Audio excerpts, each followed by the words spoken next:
보존 하나님의 말씀은 욥기서 2장 1절부터 6절까지 보시겠습니다. 욥기서 2장 1절부터 6절까지 같이 보시겠습니다.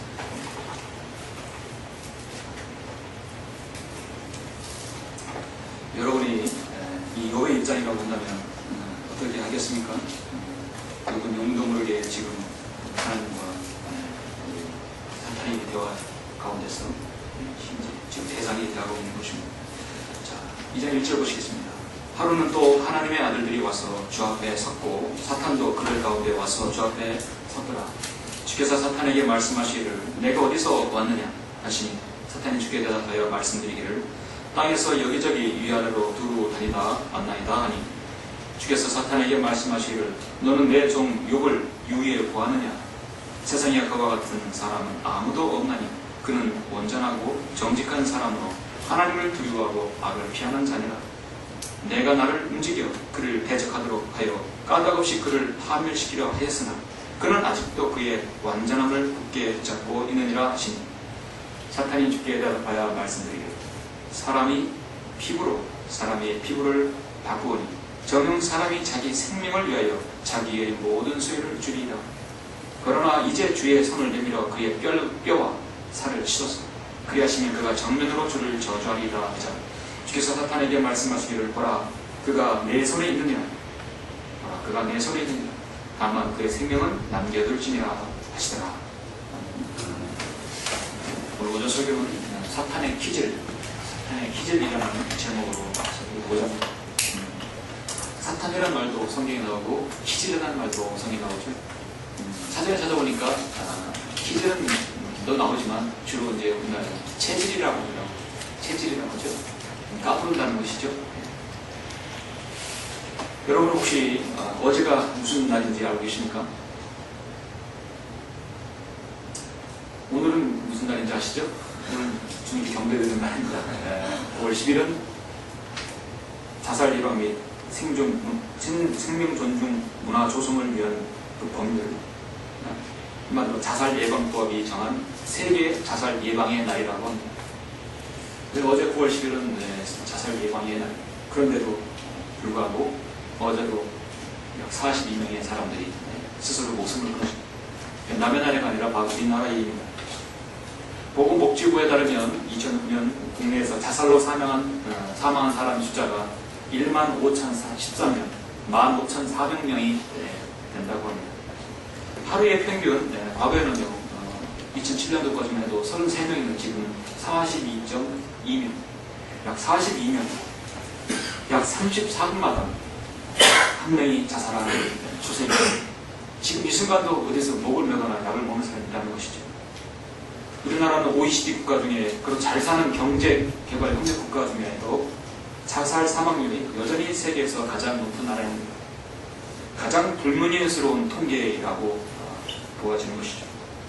2위인 헝가리는 19명이나 되고 3위인 일본도 19.4명이고 2위인 19명, 하루에 19명과 우리는 하루에 42명이면 거의 배 이상의 차이가 나요. 배 이상. 엄청난 숫자입니다.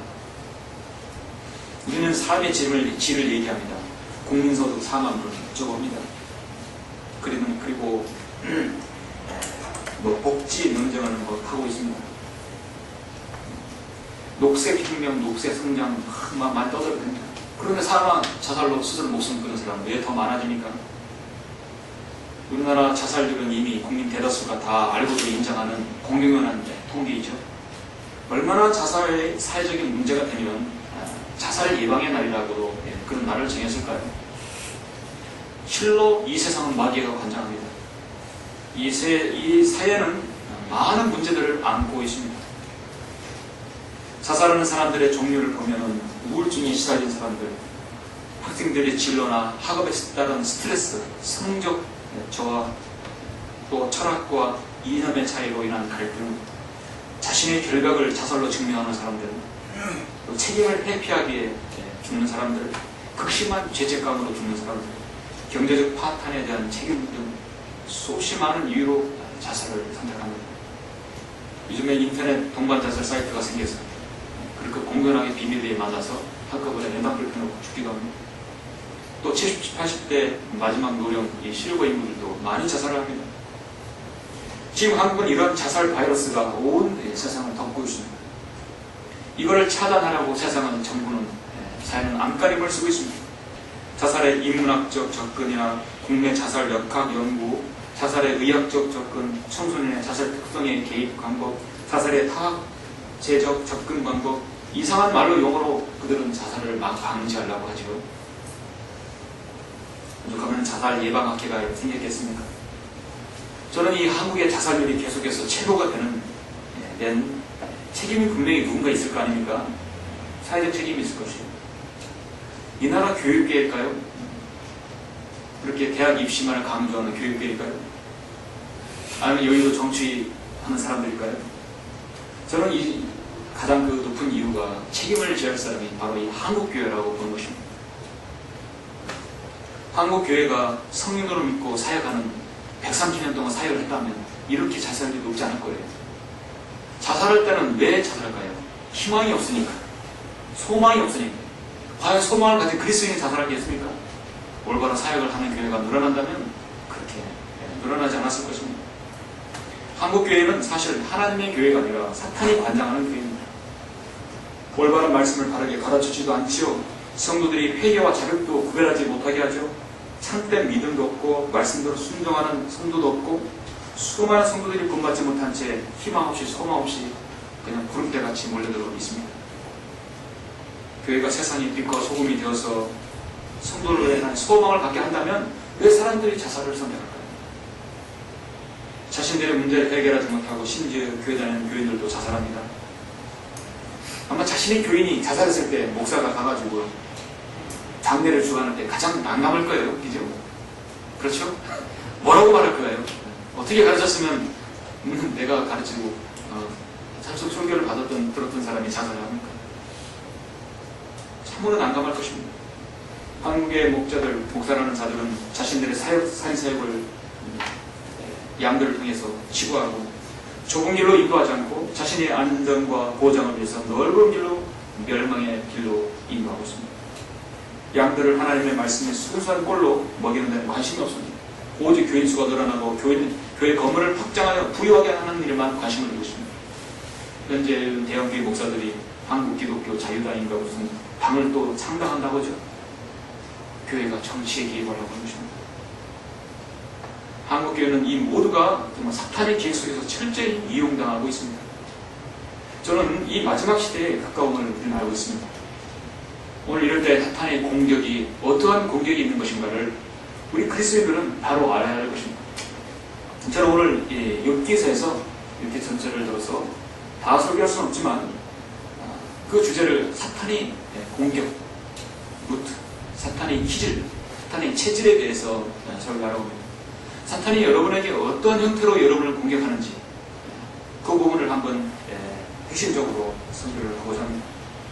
본문은 아신 바대로 성경의 욥기서는 역사상 가장 먼저 기록된 책입니다. 창세기보다 먼저 기록된 책이 욥기서입니다. BC 1520년 이전이 1490년 모세 오경을 기록하기 이전이었습니다. 로마 가톨릭은 암흑시대에 많은 그리스도인을 하여금 성경을 빼앗았습니다. 성경을 읽지 못하게 했어요.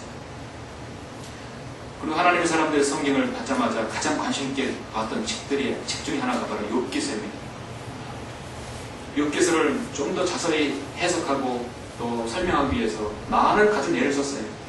그래서 많은 성경 주석가들이요 욥기서를 대부분 다 주석을 다 나름대로 기록하고 썼습니다. 지금까지 욥기서를 제대로 주석한 사람은 거의 전무하죠. 피터러 동무사님 외에는 없습니다. 모두 수박 거달기 식으로 다루었습니다. 한마디로 욥기는 인생의 심오한 한 부분을 다루고 있습니다. 하나님께서 인간을 생을 어떻게 인도하시는가를 다루고 있습니다. 또 그 깊이 보자면 교리적으로는 하나님께서 이스라엘 백성을 어떻게 다루실까, 어떻게 회복하실까에 대해 다루고 있고 저 천상에는 어떠한 존재들이 있는 것인가, 하나님의 아들들이 누구인가, 그 하나님의 아들들이 하나님을 찬양하는가, 유니콘이라든지 비이못이라든지 리비아단의 존재는 대체 무엇인가 밝히고 있는 것이 바로 욥기서입니다. 우리 성경 믿는 사람들이 욥기서를 만약에 공부하지 않으면요 많은 부분에서 전 우주와 천체, 모든 물리학적, 모든 그런 이론들을 모를 수 있죠. 저는 정말 책 중에 책입니다. 위대한 책 중에 하나라고 단언할 수 있습니다. 그래서 문학을 하는 사람은요, 이 시편과 욥기를 읽어야 된다고 합니다. 모든 수기자들이. 인생에서 깊이 생각하고 깊이 느끼게 하는 책 중에 바로 폐책이 바로 욥기입니다. 빅토로 이거는 욥기야말로 인간의 지상의 가장 위대한 걸작품이라고 고백한 적이 있습니다. 가끔 보면은 여러분 율리시드의 독서에 여러분 혹시 들어보셨습니까? 그 영어 이렇게 두꺼운 영어 소설 율리시드 소설이 그냥 어렵다고 하죠. 그걸 평생 동안 읽고 동호회 가는 사람들이 있어요. 한심한 사람들입니다. 저는 중학교 3학년 때 게테 파우스트를 읽은 적이 있었어요. 근데 중학교 때 읽은 책들은 한참 오래 지금까지 기억합니다. 주인공도 이름도 기억하죠.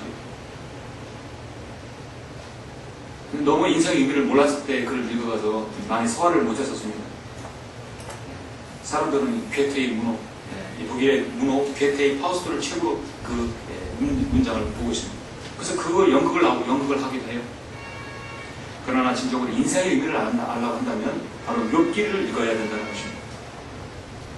오늘 우리는 욥기를 통해서 사탄이 여러분을 어떻게 공격하는지 세 가지에 대해서 오늘 여러분에게 제시하고자 합니다. 먼저 우리가 오늘 저 본문의 2장을 잡았지만 본문의 1장에서 먼저 욥이 제시되고 있죠. 욥은 우스단에 한 사람이 있었는데 그의 이름은 욥이더라. 1장 1절을 보니까 그 사람은 온전하고 정직하며 하나님을 두려워하고 악을 피하는 사람이더라. 그에게 7 아들과 3 딸이 있었습니다. 10남매가 되죠. 그의 재산도 양이 7천이고 낙타가 3천이고 동방의 모든 사람들 가장 큰 자였습니다. 6절에 보니까 하루는 하나님의 아들들이 와서 주 앞에 섰고 사탄도 그들 가운데 왔더라. 구약에서 하나님의 아들들은 천상의 존재죠. 신약에서 하나님의 아들들은 바로 우리들이죠. 주께 사탄에게 말씀하시기를 내가 어디서 왔느냐. 7절 사탄이 주께 대답하여 말씀드리기를 땅에서 여기저기 위아래로 두루 다니다 왔나이다. 사탄은 공중권세의 품신 위로 아래로 돌아다녔습니다. 누구를 위에 볼 수 있습니까? 너는 내 종 욥을 위에 보았느냐? 세상에 그와 같은 사람은 아무도 없나니 그는 온전하고 정직한 사람으로 하나님을 두려워하고 악을 피하는 자니라. 8절에서도 그랬지만 오늘 본문에서 3절에서도 그는 온전하고 정직한 사람으로 하나님을 두려워하고 악을 피하는 자니라.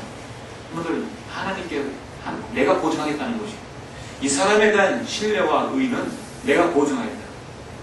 내가 챔피언을 내세운다면 내 욥을 내세우겠다는 것이죠. 그때 사탄이 주께 대답했어.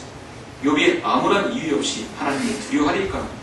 주께서 그와 그의 집과 그가 소유한 모든 것에 사면으로 장벽을 두르심이 아니니까. 주께서는 그가 손으로 하는 일에 복을 주셨고 그의 재산이 그 땅에서 늘어나게 하셨나이다. 하나님이 축복해 주시면 주님을 잘 섬기지 않을 사람이 어디 있겠습니까? 그건 당연한 것이 아닙니까? 여기서 논쟁이 시합이 여기서 되는 것이죠. 자, 하나님께서 말씀하셨어요. 주께서 사탄에게 말씀하시기를 보라 그가 소유한 모든 것에 내 권세에 있으나 다만 그의 몸에는 손을 대지 말라. 모든 건 하나님의 하심에 의해서 사탄이 공격하고 움직일 수 있습니다. 한 그리스도인을 시험에 빠뜨리고 한 그리스도인을 축복해 주시는 모든 하나님의 권세 아래 있죠. 자, 사탄은 욥을 공격했는데 그의 종들, 그의 재산, 그의 10남매들 모두 다 죽여졌습니다. 그의 몸에는 손을 대지 않았습니다. 이때 욥의 반응은 내가 내 어미 21절에 보면 어미 태에서 맨몸으로 나왔으니 내가 맨몸으로 그리 돌아가리라. 주신 분도 주시오 빼앗아 가신 분도 주신 주의 이름을 송축하리라. 욥은 끄떡이 없었어요. 욥은 전혀 흔들림이 없었습니다. 자, 이런 일이 있고 난 후에 얼마간의 시간이 흘렀는지는 우리는 알 수 없습니다. 그런데 2장 1절에서 하루는 또 하나님의 아들들이 와서 주 앞에 섰고 사탄도 그들 가운데 와서 주 앞에 섰더라. 자, 사탄이 1장에서 공격했을 때 욥은 꼬꾸라져서 하나님을 저주할 줄 알았는데 전혀 흔들림이 없거든요. 이거는 좀 더 깊숙이 공격을 해야겠다는 것이에요. 또 이 의문을 제시해야 되겠습니다. 자, 주께 사탄에게 말씀하시기를 내가 어디서 2절 보시면 왔느냐 하시니 사탄이 주께 대답하여 말씀드리기를 땅에서 여기저기 위아래로 두루 다니다 왔나이다. 주의 사탄에게 말씀하지 너는 내 종 요셉을 왜 보았느냐. 그렇게 가정을 치고 자녀를 죽게 하여도 누군 여전히 온전하고 정직하고 하나님을 두려워하고 악을 피하는 자니라. 자, 이렇게 해서 욥은 지금 이해전에 들어가게 됩니다. 오늘 저는 이 욥기서 2장 1절부터 5절을 통해서 이제 사탄이 어떻게 공격하는가를 이렇게 전체적으로 한번 들어서 저는 설교를 할 것입니다. 여러분, 사탄은 베드로전서 5장 말씀대로 울부짖는 사자처럼 지금 그리스도인을 넘어뜨리려고 같은 방법으로 동원하고 있습니다. 잘 동원하고 있습니다. 인간의 약점을 아는 분은 하나님과 사탄이죠. 사탄은 이미 상당 기간 동안 수십 많은 종교들을 만들어내서 그동안 신학시대 2000년 동안 기독교계에서 가짜 성경을 만들어놓고 가짜 종교를 대량으로 만들어놔서 온 세상이 사탄의 무리들로 가득 채우게 되었습니다. 목을 매 자살하는 것은 지극히 마귀적이고 사탄적이에요. 유다 이스카리ot이 그렇게 죽지 않습니다. 구약에서 여러분 왕을 대적한 배교자들이 그렇게도 죽었습니다. 지극히 사탄적입니다. 사탄은 쉬지 않고 일을 합니다. 그리스도인들이 사도 바울이 신실하게 사역을 하나님을 위해 사역하듯이 사탄도 마귀도 사탄을 위해서 아주 열심히 쉬지 않고 그리스도인을 눈여겨봅니다. 어떻게 하면 넘어뜨릴까? 우리 성경에 보면 그리스도인이 이 땅에 있는 이상 사탄의 공격은요 쉬지 않습니다. 파도가 한번 넘어오면 다음 파도가 계속 넘어오듯이 쉬지 않고 바로 공격합니다. 그것을 저는 오늘 사탄의 기질이라고 말씀드리고 싶습니다. 체질이라고 합니다. 걸러낸다는 뜻이죠. 충동시켜서 죄를 짓게 하는 것입니다. 그렇게 함으로써 이 사람이 어떤 존재인가를 밝히는 것입니다. 영적 전쟁이 일어나면 반드시 사탄은 그리스도인을 기진합니다. 죄를 드러나게 하는 것이죠. 한번 행동을 옮기고 말을 뱉으면 주워담을 수 없기 때문에 그리스도인이 치명적인 손상을 가져옵니다. 지금 이제 가을이죠. 시골에서 이제 많은 곡식들이 이제 수확 거둡니다. 참깨라든지 콩이라든지 이렇게 여러분 걸러낼 때 어떻게 합니까? 쭉정이와 알골 걸러내는 방법이 무엇입니까? 바로 키질이 원리죠.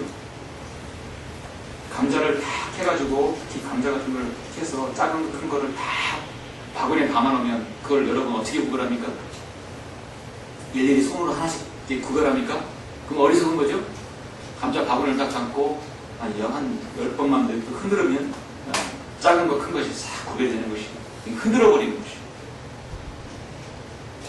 뭐든지 키질을 하고 체질을 하면 구별이 되게 돼 있어요. 옥석을 가리게 돼 있고 쭉정이 말고 구별하게 돼 있어요. 바람에 날리는 것은 알곡이 아니라 쭉정이 날아가는 것이에요. 가끔씩 그리스도인들은 자신의 고난을 불평하기도 합니다. 자신의 처지를 원망하거나 회피하는 사람들이 있게 됩니다. 우리 교회는 그런 건 없을 겁니다. 성경은 말씀합니다. 실로 그리스도 예수 안에서 경건하게 살고자 하는 사람에게는 박해를 받을 것이라. 모든 사람은 그 경건하게 살고자 하는 사람은 박해를 받을 것이라. 디모데후서 2장 13절에서 말씀하십니다. 너희 가운데는 이단들도 있어야만 하리니 그래야만이 너희 가운데 인정받는 사람들이 나타나게 되리라. 여러분, 이 마지막 시대에 온갖 수많은 가짜 성경과 이단들이 난무하는 이유 중에 하나가 뭡니까? 그 중에 여러분들이 이게 딱 드러나는 이유가 뭡니까? 우리가 바른 성경을 가지고 있기 때문입니다. 그들이 이렇게 많은 것은 하나님이 구별시켰기 때문입니다. 이단들이 있으면 바로 하나님 성경대로 믿는 사람이 있게 되는 것이죠. 명품이 있으면 가짜 작성이 있게 되어 있습니다. 하지만 우리가 명확히 구별해야 하는 것은 마귀의 공격과 방해가 끊임없이 우리를 넘어뜨리고 한다는 사실이죠. 절대 포기하지 않는다는 사실입니다. 사도 바울은 그의 부르심과 사역의 시작부터 끝까지 지속적인 공격과 방해를 받았습니다. 사도행전을 기록한 누가는 바울에게 가해진 이런 공격과 방해를 모두 기록하지 않았지만 엄청난 고통을 많이 받은 것으로 사도행전 9장 28장까지 제시되고 있습니다. 사탄의 수법은 물리적인 방해뿐만 아니라 거짓 교리를 유포시키고 성경을 찍어내고 진리를 비진리를 유포시킵니다. 사도행전에서 사도 바울과 그의 사역을 방해하는 사탄의 기질이 어땠습니까? 그들은 눈이 멀고 시기로 가득 차고 선동하며 비진리를 혼합하고 돌로 치고 때리고 거짓말하며 또 고소하고 재판적으로 끌고 가고 불량거들이는 어리석은 자들을 동원해서 소란을 피웁니다. 그것도 자신의 동족을 통해서 그렇게 사탄은 공격합니다. 사도 바울은 흔들리지 않고 모든 계획들을 잘 수행했죠. 도시마다 하나님의 말씀의 열매를 맺었습니다. 교회를 세웠습니다. 어떤 그 공격과 사탄의 기절에도 불구하고 사탄은 이겨냈습니다. 사탄의 기절은 BC 400년부터 AD 200년, 2000년, 6000년까지 지속되었습니다. 많은 그리스도인이 사탄의 기절에 넘어갔습니다. 그리고 오늘 이 시대까지 왔습니다. 사탄은 어떤 루트로, 어떤 방법으로 기절을 할까요? 제가 욥기를 자세히 이렇게 한번 좀 눈여겨보니까 사탄은 여러 가지 방법으로 기절을 했는데 저는 오늘 여러분에게 세 가지를 제시하고자 합니다. 히브리서 5장 13절에 보면 젖을 사용하는 사람은 누구나 의의 말씀에 능숙하지 못하나니 이는 그가 마이기 때문이요 단단한 음식은 장사하는 사람들의 것이니 그들은 그 말씀을 사용함으로 강목들을 단련하여 선악을 분별하는 사람들이다. 자, 강단에서 나오는 설교가 늘 여러분에게 가볍고 읽기 쉽고 듣기 좋은 것이고 또 때로는 쉬운 것이라고 한다면 어떻게 우리가 늘 성장할 수 있겠습니까? 성숙할 수 있겠습니까? 때로는 이렇게 욥기 심오한 말씀도 우리가 들어야 우리가 깊이 생각하고 또 영적으로 성숙되는 것이죠. 하나님의 말씀은 우유도 되고 사과도 되고 꿀도 되고 이렇게 단단한 음식도 되는 것입니다. 우리가 바른 말씀이 있기 때문에 욥기를 저는 설교할 수 있는 것입니다. 사탄의 기절은 무엇입니까? 한마디로 사탄의 기절의 목적이 있어요. 욥기에서 보면 저는 오늘 세 가지를 여러분에게 제시하겠습니다. 사탄의 기절의 목적이 무엇인가? 첫 번째는 사탄은 가장 먼저 하나님을 그 사람을 신뢰하지 못하도록 하는 것입니다. 사탄의 목적은, 기절의 목적은 그 사람이 하나님을 첫 번째로 신뢰하지 못하도록, 더 이상 믿지 못하도록 만들어버리는 것입니다. 아까 여기서 말씀드렸는데 욥기 1장에서 사탄이 욥의 가정과 그 모든 자산을 쳤을 때 욥은 어떻습니까?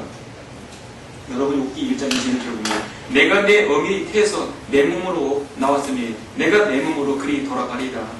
주신 분도 주시오 빼앗아 가신 분도 주시니 주의 이름을 성축하려 하나이다. 욥기는 그래도 흔들리지 않았습니다. 자, 여러분 13장 15절 한번 보십시오. 욥기만 제가 계속 보겠습니다. 13장 15절. 저는 욥기에서 제시를 하고 있지만 이것은 실제적으로 여러분 욥의 입장에서 들으시고 또 그렇게 적용시켜야 할 것입니다. 자, 여러분 욥기 13장 15절 보면 그분이 나를 죽이실지라도 나는 그분을 신뢰하리라. 그러나 나는 그분 앞에서 내 자신의 길을 지속하리라. 아멘. 나를 죽이실지라도 나는 그분을 신뢰하리라. 주신 분도 주시고 빼앗아 가신 분도 주시니 주의 이름을 성축하리라. 어떠한 경우에도 주님을 신뢰하겠다. 이게 바로 욥의 자세였습니다. 그런 사탄은 그렇게 하지 못하게 하는 것입니다. 하나님의 신뢰가 멀어지고 하나님으로부터 신뢰가 떨어진다고 한다면요, 마치 이 테이프 없는 시계를 찬다거나 배터리 없는 시계를 걸고 다니는 것도 동일할 것입니다. 아무 소용이 없는 것이죠. 사탄이 우리 성도를 가장 공격하는 첫 번째 그 목적이 뭐냐면 더 이상 하나님을 신뢰하지 못하도록 하는 것입니다. 하나님께서 욥에게 그렇게 많이 축복해 주셨기 때문에 잘 섬기는 거 아닙니까? 그의 모든 재산과 그 가족을 한번 쳐보십시오. 그러면 아마 하나님을 더 이상 신뢰하지 않을 것입니다. 했더니 욥은 사탄의 생각대로 여전히 하나님을 신뢰하는 것이에요. 주신 분도 주시고 가져가신 분도 가져가시는 게가 주님을 성축한다는 것입니다. 오늘 본문은 유의해 볼 말씀이 여러분 있는데요. 여러분 4절에서 한번 보시죠. 3절 4절 보시면 주께 사탄에게 말씀하시고 그는 온전하고 정직한 사람으로 하나님을 두려워하고 악을 피하는 자니라. 그의 완전함을 붙잡고 있느니라. 자, 욥이 이의를 제기한 것이 그래요? 그래요? 사탄이 4절 말합니다. 사탄이 주께 대답하여 말씀드리기를 사람의 피부를 바꾸니. 작은 이태리체는 영어 키링성이 없는 편인데 우리말 어감을 위해서 넣은 것이죠. 마찬가지 영어 키링성에서 이태리체 누여진 것은 히브리 맞서러움을 얻기 때문에 의미를 해서 넣은 것입니다. 사람의 피부를 바꾸니 정녕 사람이 자기 생명을 위하여 자기의 모든 소유를 줄이다. 그러나 이제 주의 손을 내밀어 그의 뼈와 살을 치셔서 그리하시면 그가 정면으로 주를 저주한다. 사탄이 제 얘기를 한 것입니다. 여러분, 사람의 피부로 사람의 피부를 바꾼다. 이 뜻은 무엇입니까? 이 뜻을 좀 더 정확하게 해설하는 구절이 바로 뒤에 부분이죠. 사람이 정령 사람이 자기 생명을 위하여 자기의 모든 소유를 줄이다. 바로 이것인데요. 그것은요, 사람이 자신의 생명을 자신이 가진 모든 소유보다 더 소중하게 여기는 것입니다. 사람마다 항상 자기 육신을 미워하지 않고 오히려 육성하고 아끼기를 주께서 그에게 하신 같이 한다고 성경에서 말씀하고 있는데, 에베소 5장 29절에 말씀하고 있죠. 사람은 자신의 육신을 육성하고 아끼는 정도가 주께서 그에게 하신 같이 한다는 것은 주님께서 교회를 위해 생명을 내오는 것 같다고 말씀하셨습니다. 사람은 극한 상황에서 다른 사람을 죽일 수도 있습니다. 사람은 극한 상황에서 자신이 살려고 다른 사람을 밟거나 심지어 자기가 살려고 인육을 먹는 경우도 있어요. 구약에서 이스라엘 백성이 아시리아 바빌론에게 포로 되었을 때, 그는 먹을 것이 없었을 때, 그는 자신의 자녀를 삶아 먹었어요. 자신이 살려고. 2차 대전 때 일본군이 미국의 포로들을 배를 갈라서 심장을 간을 꺼내 먹은 사람들입니다. 인간은요, 그렇게 잔인할 수 있어요. 사탄에게 넘어가게 되면 극도로 자신이 살려고 자신의 몸을 위해서 무엇이든 살 수 있는 것이 바로 인간입니다. 인간은요, 자기 보호 본능이 법칙이 있어요. 자신이 살려면 다른 사람도 넘어뜨릴 수 있는 것이 바로 인간입니다. 그게 바로 사탄이 주관하는 것입니다. 사탄이 건드린 것은 바로 그것이었어요. 욥은 지금까지 자신의 소유를 잃었고 자신의 생명까지는 자신의 자식까지 생명까지 잃었어요. 자신의 몸은 아직 건재합니다. 그런데 이제 뼈와 살을 한번 쳐보십시오. 자신의 몸이 고난당했을 때 그때 상태를 보면 알 것입니다. 2장 1절까지는 아직, 오늘 본문까지는 자신의 생명에 대해서는 전혀 손상을 입지 않았고 자신의 소유, 자식들에게만 생명이 가해진 상태입니다. 인간을 다루는 전문가인 사탄은 인간의 본성을 알고 있어요. 그 본성은 인간은 자기 보호 본능을 위해서는 무엇이든 할 수 있다는 것입니다. 그러니까 내가 첫째이고 당신이 다음이라는 뜻이죠. 자기 자신을 살기 위해서 다른 사람을 죽이는 것입니다. 인간의 본성을 욥에게 적용해서 사탄은 그렇게 비방했고 한번 시도해 보라는 것입니다. 하나님께서 그렇게 하셨어요. 보라, 그가 내 손에 있느니라. 다만 그의 생명은 남겨두치니라. 그러면 사탄이 주의 면전에서 떠나가 발바닥에서 머리끝까지 심한 종기로 욥을 치니 욥이 질그릇 조각을 가져다가 그것으로 자기 몸을 긁고 제 가운데 앉아 있었습니다. 그때 그의 아내가 누에게 말하기를 당신이 아직도 당신의 완전함을 간직하여 하느냐? 하나님을 저주하고 죽으라. 자신의 몸까지 취해진 상황에서 아내까지 그렇게 합니다. 욥의 세계적으로 보면 지금까지 세계 3대 악처가 있는데 소크라테스 안에 크산티페가 있고 토스토이 안에 소피아가 있고 그 다음에 요한 웨슬레이 안에 메리 버자이라는 사람이 있었죠. 정말 이 이름을 내놓을 수 있는 악처들이죠. 거기에 한 명 더 악처를 둔다면 여기 바로 이 당신의 완전함을 간직하라 하는요, 하나님을 저주하고 죽으라, 욥의 안에도 포함될 거라고 생각합니다.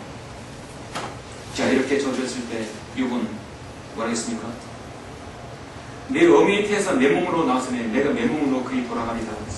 심지어 그는 아까 말씀드린 13장 15절에서 뭐랬습니까? 그분이 나를 죽일지라도 나는 그분을 신뢰하리라 했습니다.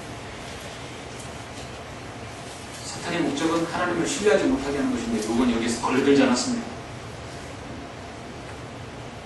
자, 이런 인간 자기 보호 법리 법칙에서 여러분 예외 있는 사람이 있어요. 그 예외에 있는 사람이 바로 여러분 스테반 같은 그리스도인입니다. 인간은 사람의 피부로 사람의 피부를 바꾼다. 자신의 몸을 위해서 무엇이든지 할 수 있다는 것이에요.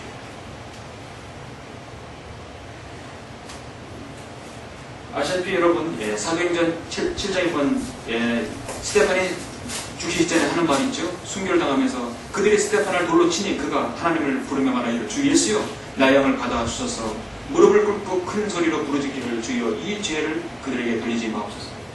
이게 바로 여러분 모든 그리스도인의 순교자의 마지막 음성일 것입니다. 인간의 자기 보호 법령 규칙을 위배하는 사람이 있는데 그게 바로 성경대로 믿는 그리스도인입니다. 자신을 위해서 주님께서 그렇게 죽으셨고 피 흘려서 나를 위해서 십자가의 고통을 감내하셨던 주님을 위해서 내가 기꺼이 그렇게 내 고통을 당할 수 있다는 사람이 바로 사도 바울이고 그리스도인인 것입니다. 저는 그렇게 믿습니다. 주는 나의 반석이시요 나의 유서시며 나의 구원자시라. 나의 하나님이시며 내가 신뢰할 나의 힘이시요 나의 방패시며 나의 구원의 뿌리시요 나의 높은 망대시니까. 이 고백을 놓지 않은 사람이 그리스도인 아닙니까?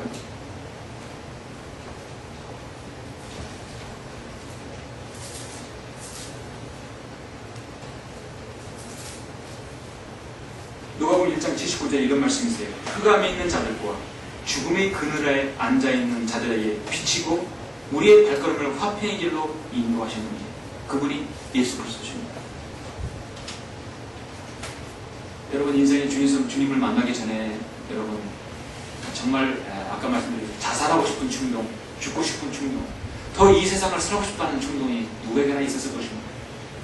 그것이 없다면 아마 거짓말일 것이에요. 성경 공부에서 말씀드린 우리는 다 마라와 같은 인생이에요. 흑암에 있었어요. 죽음의 그늘에 늘 앉아있는 사람들이었어요. 그런데 그들에게 생명의 빛을 비추신 분이 우리 예수 그리스도 아닙니까? 그래서 우리가 화평의 우리의 발걸음을 화평의 길로 인도하셨다고 누가복음 1장 79절에서 말씀하고 있어요. 저는 이 말씀이 너무너무 참으로 와닿았습니다. 죽음의 그늘에 앉아있는 우리가 예수 그리스도 인해서 화평의 길로 우리가 화평의 화평으로 길로 인도한 받은 사람입니다.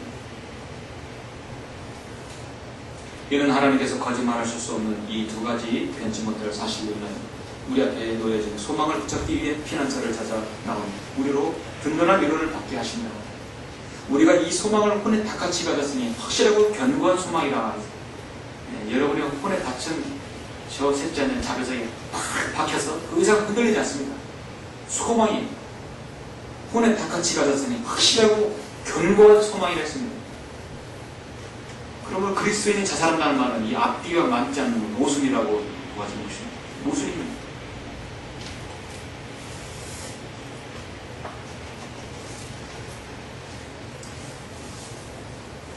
마태복음 8장에 보면은 제자들이 이 갈릴리 바다를 건너가면서 파도와 풍랑을 만났습니다.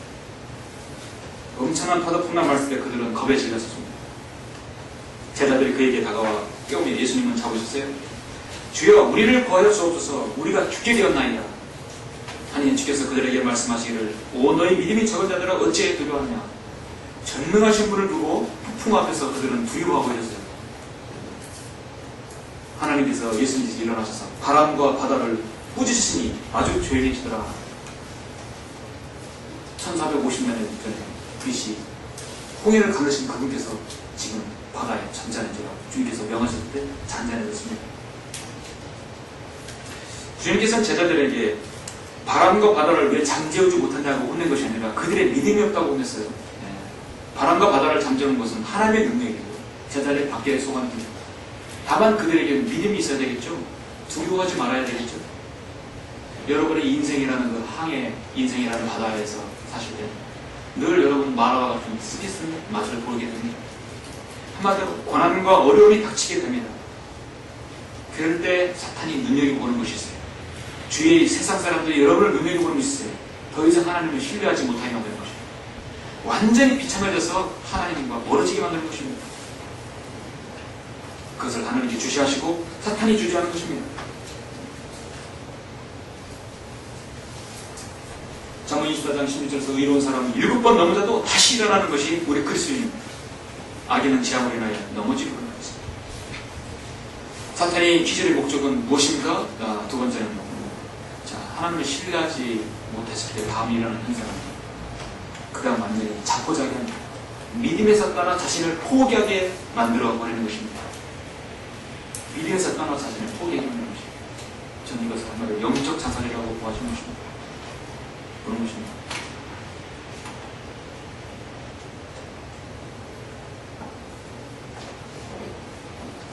욥기는 자신이 이렇게 몸이 사탄의 그 공격으로 인해서 쳐졌을 때 그렇게 상처를 입었고 뼈까지 이렇게 고통을 당할 때 자신은 그 욥에서 보면은 많은 구절들에서 자살 충동 구절이 있어요.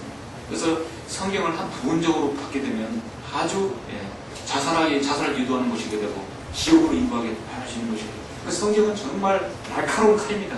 잘 들어야 합니다. 3장 17절에 한번 보시면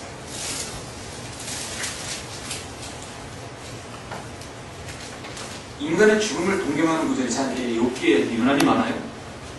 자포자기하게 만드는 것이에요. 이 바로 사탄이 원하는 것입니다. 3장 7절 보면 거기는 악한 자의 고통이 그치며 거기는 곤비한 자가 평안을 얻게 되고 죽으면 스스로 죽게 되면 거기에서는 갇힌 자들이 함께 쉬며 압제자의 음성을 듣지 아니하도다. 작은 자와 큰 자가 거기 있으며 종이 자기 주인에게 놓였도다. 어찌하여 불행에 처한 자에게 빛을 주시며 혼이 쓰러진 자에게 생명을 주시는 뭐 이런 자는 죽음을 바라나 오지 아니하므로 숨겨진 보배를 찾는 것보다 죽음을 찾아 더 편하니 그들이 무덤을 찾을 수 있을 때 심히 기뻐하고 즐거워하지 아니하랴.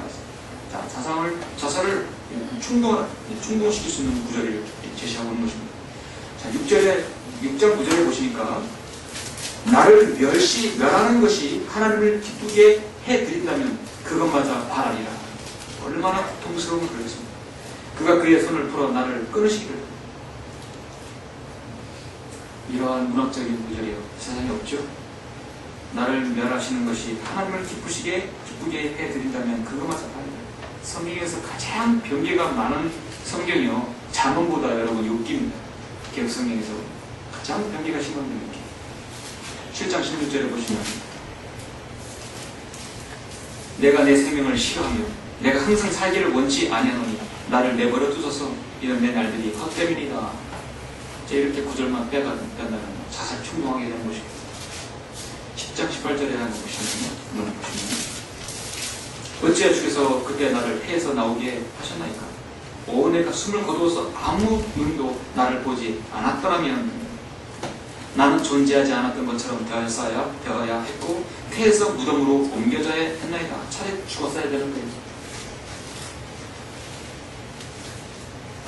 사탄은요 한 사람을 하나님을 신뢰하는 것에서 멀어지게 하면요 그 다음부터 그는 영적으로 완전히 파산하게 만들어버립니다. 더 이상 이 지옥에 발붙이지 못하게 하고 더 이상 믿음 생활을 못하게 하고 더 이상 성경과 기도에서 멀어지게 하는 것이 사탄의 방법입니다. 오늘은 영적 자살을 하게 하는 것이죠. 이거는 그 사람의 구원 받는 것 아니고 논하는 것이 아닙니다. 고난을 통과하지 못한 사람에게 사탄이 공격하는 것은 스스로 영적 자살하게 만들어버리는 충동이 생기게 하는 것이죠. 스스로 모든 믿음을 포기하게 만들어버립니다. 수많은 그리스도인이 영적 전쟁에서 그렇게 회의적인 시각을 갖고 결국 포기합니다. 많은 영적 전쟁 가운데 시달리다 결국 나는 지옥에 싫다. 나는 아예 포기하겠다는 사람이 있겠습니다. 절대 그러지 말아야 합니다. 여러분 고난을 통과하지 않은 믿음은요 검증된 믿음이 아닙니다. 이게 바로 신약성경에서 말씀한 사도 바울의 믿음입니다.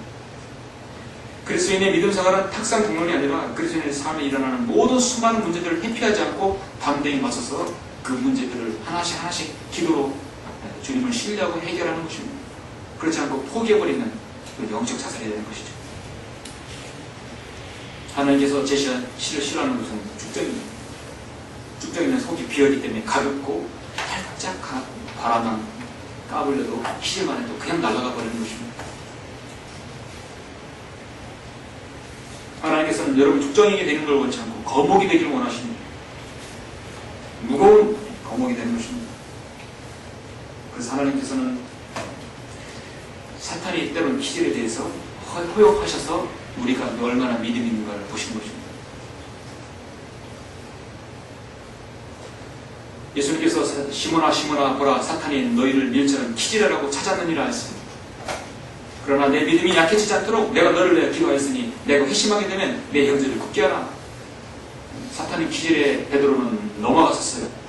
넘어가서 예수님까지 3번 부인하였지만 그는 다시 돌아왔죠. 회복하였습니다. 그리고 베드로 전후서를 기록했어요. 승리의 찬가를 불렀습니다. 또 기꺼이 주님을 위해서 십자가를 박혔습니다. 그렇게 넘어뜨리려 하였지만 베드로는 이겼어요. 사탄은 성도가 속아서 비어 가볍게 되어서 그냥 그대로 어디론가 가을 낙엽처럼 떨어지는, 어디로 떨어져 없어지는, 기억조차 할 수 없는 그런 그리스도인으로 전락하는 것을 원하는 것입니다. 여러분은 그렇게 되지 말아야 되겠죠? 예. 사탄의 기질은 믿음의 여정에서 우리 필연적으로 닥칠 것입니다. 마루와 같은 쓰디쓴 인생을 믿음인 맛을 볼 수도 있는 것입니다. 그래서 우리가 사탄의 기질에 의해 날아가 버리지 않도록 우리 자신을 늘 훈련시키고, 말씀과 기도와 영과 진리로 드리는 경배에서 훈련이 되어야 되는 것입니다. 하나님을 더욱더 신뢰하는 법을 우리가 배워야 합니다. 그래서 우리는 욥기를 통해서 하나님을 신뢰하는 법을 배울 수 있어요. 욥은 지금 첫 번째, 두 번째 통과했어요. 그렇죠. 자살은 살려달라고 하는 마지막 호소다 라는 말이 있습니다. 살려달라는 마지막 호소. 내가 지금 힘들다, 나 죽을 것 같다 하는 그 직전의 외침이죠.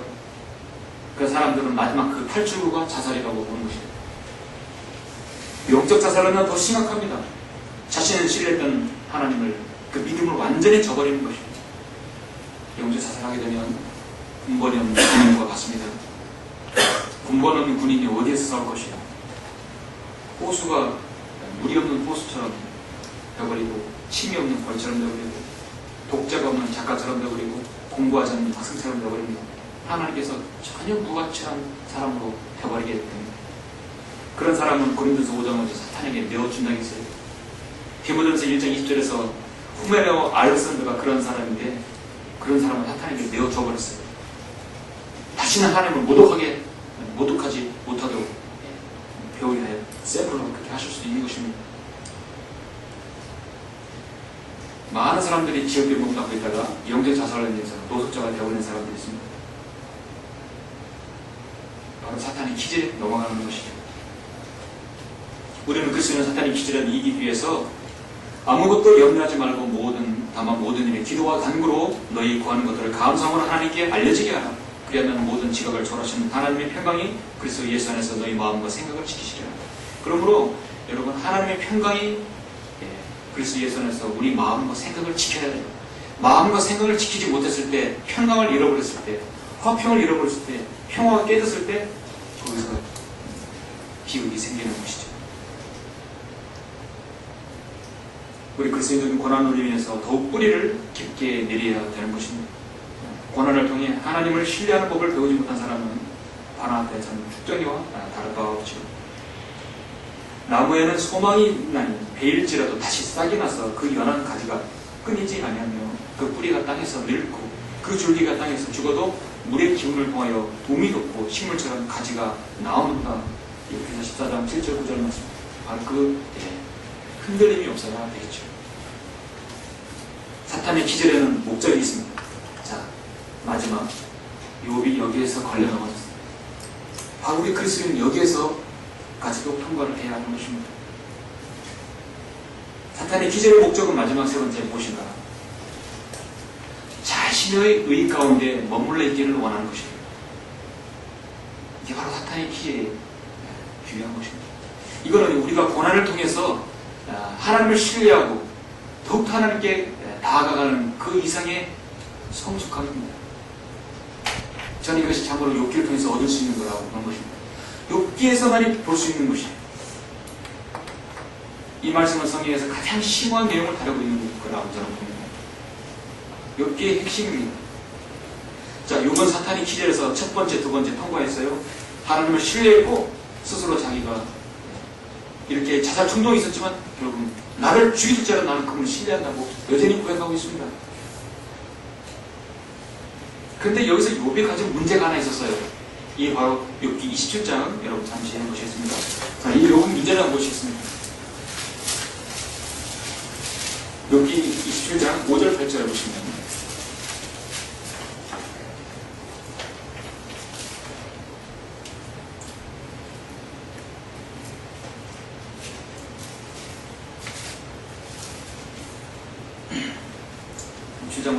하나님께서 내가 너희를 의롭다고 하지 못하게 하시니 내가 죽기까지 나의 완전함을 버리지 아니하겠노라. 자신은 완전하다는 얘기. 내가 내 의를 굳게 잡고 놓치지 아니하리니 내 마음이 내가 사는 동안 나를 책망하지 아니하리라. 그는 자신이 있었어요. 나의 원수는 악인같이 되고 나를 대적하여 일어나는 나는 불의한 자같이 될지니라. 이 선자가 성공했다 해도 하나님께서 그 혼을 취해가시면 그의 소망이 무엇이겠느냐. 자, 좀 더 나아가서 여러분 32장을 보십시오. 32장 1절부터 2절입니다. 욥이 스스로 의롭게 여겼으므로 이게 문제입니다. 우리는 어떤 이 세상의 모든 어떤 사람도요 자신이 스스로 의롭게 여김을 받지 못합니다. 스스로 의롭다 여기시는 분 오직 주님밖에 없습니다. 이 세상 이 사람이 욥에게 대답하기를 그쳤다. 그때 남의 친족 부수인 바라케의 아들 엘리후가 화를 내어 욥에 대하여 그가 분을 발하였으니 이는 욥이 자신을 하나님보다 더 의롭게 여깁니다. 이게 바로 욥이 가진 문제였습니다. 그래서 하나님께서는 욥에게 38장에서 40가지 이상의 엄청난 소나기 질문을 꼽았습니다. 욥은 한마디도 대답 못하죠. 네가 나보다 그렇게 의롭게 여기다고 생각하느냐. 하나님께서는 수많은 질문을 38장에서 욥은 한마디도 대답 못했습니다. 욥은 39장 40장에서 그제야 꼬꾸라지는 것입니다. 욥이 가지고 있는 자신의 문제는 나는 의로운 사람이야. 나는 내 가정과 내 재산과 내 자식과 심지어 내 뼈와 살을 칠지라도 나는 여전히 내 의로움으로 하나님을 섬기는 사람이야. 그러므로 나는 의로운 사람이야. 그렇게 말하는 것입니다. 어떻게 보면 당연한 말일 수도 있죠. 하나님께서 아무리 나를 치시고 가족과 재산과 모든 걸 쳐도 나는 여전히 주님을 신뢰해. 왜냐? 나는 의인이니까. 이게 바로 나의 의로움입니다. 그 의로 자신을 만족해 했다는 것입니다. 그래, 나는 역시 의인이야. 이런 의는 하나님과 견줄만 하지. 이 세상에서 자신의 의로 자신의 의를 증명할 수 있는 사람이 누굴까요? 우리는 예수 그리스도 아니면 그렇게 할 수도 없고 구약에는 그렇게 한 사람이 없었어요. 그래서 여러분이 이사야 59장에 잠깐 한번 보시면 이사야 59장 16절에 보면 이런 말씀이 있습니다. 주께서 이 예수 그리스도를 나타내는 것인데요. 주께서 사람이 없음을 보시고 중보자가 없는 것을 이상히 여기셨으므로 이사야 59장 16절입니다. 자기 팔로 자신에게 구원을 가져왔고 자신의 의 곧 그것으로 자신을 지지하셨도다. 자신의 의로 자신의 의를 증명할 수 있는 유일한 분은 예수 그리스도입니다. 믿으시죠? 그 의로 말미암아 여러분은 의롭게 되었어요. 그 어떤 의로 우리는 허용되지 않습니다.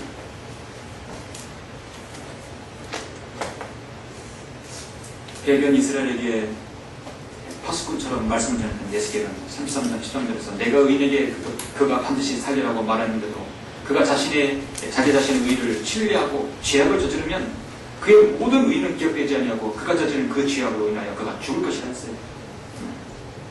거기에서 자신의 의는요 잘 알게 하는 거죠.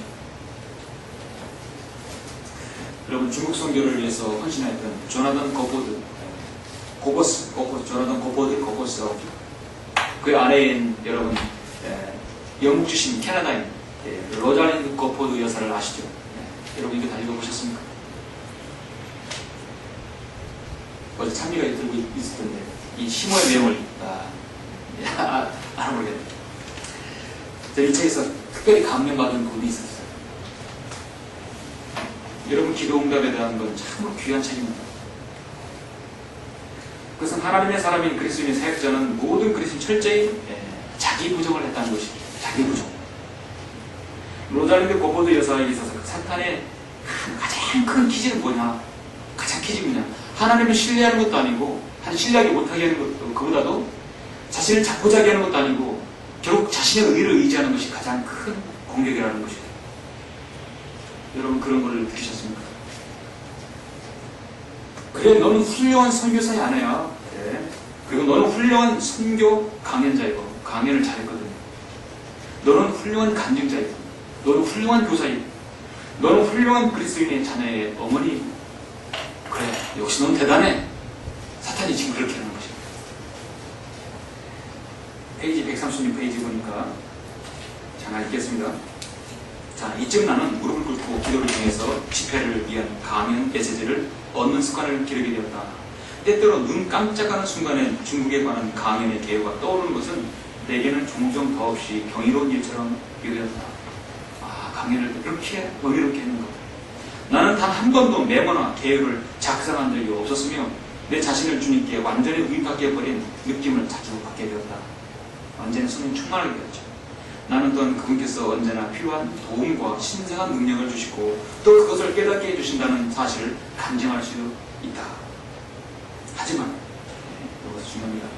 한없이 슬프게도 자주 그 연설이 끝날 때마다 사탄이 내게 속삭여준 생각이 들어오곤 했다. 그건 오늘 내가 참 잘했어. 여기서 써있어요. 오늘 내가 참 잘했어. 야, 너 훌륭해. 잘했어. 네. 사탄이 속삭인다는 얘기예요. 자신의 의의를 내세우게 한다는 것이에요. 그것마저도 바로 사탄의 기질이라는 것입니다. 사도 바울은 그것 때문에 철저히 자기를 부인하기 위해서 자신에게 사탄의 가시를 차라리 제거해달라고 했지만 하나님께서는 노, 안 했어요. 그것 때문에 너가 자고하지 못하게 하는 것이기 때문에 안 된다는 것이에요. 고린도후서 12장 7절에서 지극히 위대한 계시들의 풍성함으로 인하여 내가 자고하지 않도록 육체의 한 가시 사탄의 사자를 내게 줬으니 그가 나를 쳐서 자고하지 못하게 하려 함이니라 했습니다. 하나님께서 가장 싫어하는 것이 에스겔 28장에 내가 우리는 늘 그 안에서 우리는 겸손해야 할 것입니다. 내가 마음을 감찰하시는 분이 어찌 주시하지 못하겠으며 내 혼을 지키시는 분이 어찌 그것을 알지 못하시겠느냐. 혹시 행여나 우리가 하나님의 사역을 하고 또 간증을 배웠어도 우리는 내가 아니라 내 안에 계신 주님께서 가장 여러분 은혜로운 것이 아닙니까? 역대기상에 보면 20장에 보면은 사탄은 다윗을 충동해서 이스라엘 백성을 계수하게 했습니다. 내가 나의 위대함으로 내가 나의 왕권으로 지금 이스라엘 백성을 얼마나 많이 다스렸고 그 싸울 수 있는 군사가 얼마나 되는 것을 한번 계산해보라 하세요. 요압 장군 했지만 요압은 이건 아니다. 이건 교만된 행동입니다. 그렇지만 왕의 명령을 따를 수밖에 없었어요. 그것을 위해서 여러분 어떻습니까? 하나님 심판을 받았죠. 다윗의 유일한 오점인 두 가지 간음과 살인이었죠. 그거는 용서받았고 대가가 있었죠. 그리고 또 한 번의 죄가 뭐냐면 자신의 부군사, 자신의 이스라엘 백성을 계수하게 하는 것이었습니다. 내가 나의 위대함으로, 내가 나의 치료함으로 내 백성이 얼마나 많은 수가 되는지 한번 계수하라고 했어요. 바로 그것이 사탄이 이스라엘을 대적하여 일어나 다윗을 충동했다고 했어요. 바로 기절했다는 것입니다. 자신의 의를 드러내기 위해서 기절했다는 것입니다. 사랑하는 성도 여러분, 한국이 왜 이렇게 부흥의 역사가 일어나지 않는 것인가? 이번 달 학회지 이송선 글을 보셨죠? 왜 부흥의 역사가 일어나지 않는 것인가? 제가 볼 땐 두 가지입니다. 첫 번째, 교회의 총체적인 배교입니다. 배교라기가 말하기 좀 그렇습니다. 교회의 총체적인 미쳐버림이라고 저는 말씀드리고 싶어요. 미쳐버렸어요. 그리고 두 번째가 사탄의 극심한 방해가 있는 것입니다. 방해가 있기 때문에 그렇게 힘든 것입니다. 지금 사도 바울이 나타났던 것처럼 사탄으로부터 공격과 방해를 우리도 지속적으로 받고 있습니다. 여러분 그리스도인의 생활이 얼마나 힘듭니까? 얼마나 여러분 생활하기 힘듭니까? 그러나 우리는 이 사탄의 방해와 기제도 불구하고 이 고귀한 하나님의 사역을 우리가 중단할 수 없습니다. 여러분 맞습니까? 중단할 수 없습니다. 배교하고 축장이만 드시려는 썩은 교회는 사탄이 기저로 필요가 없어요. 가만히 놔둬도 알아서 객길로 가기 때문에. 근데 하나님께서는 때로는 우리를 이렇게 고난에 두시려고 그 사람의 믿음을 정련하시려고 또 고난에 두시기도 합니다. 사탄의 공격을 끊임없이 받지 않는 교회나 개인은 여러분 의심해 봐야 됩니다. 우리는 여러분 개인적으로 여러분 이 교회가 끊임없이 사탄의 공격을 받았어요. 지난 9년 동안 계속 영적 전쟁이 치러졌습니다. 왜냐하면 하나님의 말씀을 가르치고 설교하는 교회이기 때문에 사탄의 공격하지 않으면 이상한 교회입니다. 여러분의 지금 극심한 사탄의 공격과 여러분의 방해를 받고 있다 한다면 더욱 깨어있고 여러분이 주님을 신뢰하고 확신 가운데서 상기할 것입니다. 결론적으로 디모데전서 5장 15절에 보면 어떤 사람들이 이미 사탄을 따라 잘못된 길로 들어섭니다. 오늘 많은 교회가 그렇습니다. 고린도 11장 14절에 보면 이런 것은 놀랄 일이 아니라 했어요. 사탄도 자신의 비책선사로 가장합니다.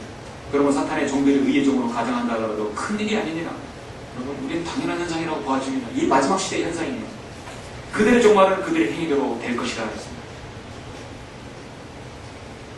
그러니까 목사님은 우리의 싸움에 당하는 것이 아니라 마귀를 대적하는 영적 싸움이다 했어요. 그러나 마귀는 언제나 혈과 육을 이용해서 당신을 공격해 온다는 사실을 잊지 마라. 혈과 육에 관한 싸움이 아니라도 마귀는 우리의 혈과 육을 이용하는 것입니다. 따라서 당신이 영적 싸움을 싸우고 있다고 해서 육신적인 일들을 소홀히 하고 규칙에 따라 처신하지 않으면 당신은 마귀의 공격을 자초하겠다는 사실을 항상 경계하지 않으면 안 된다.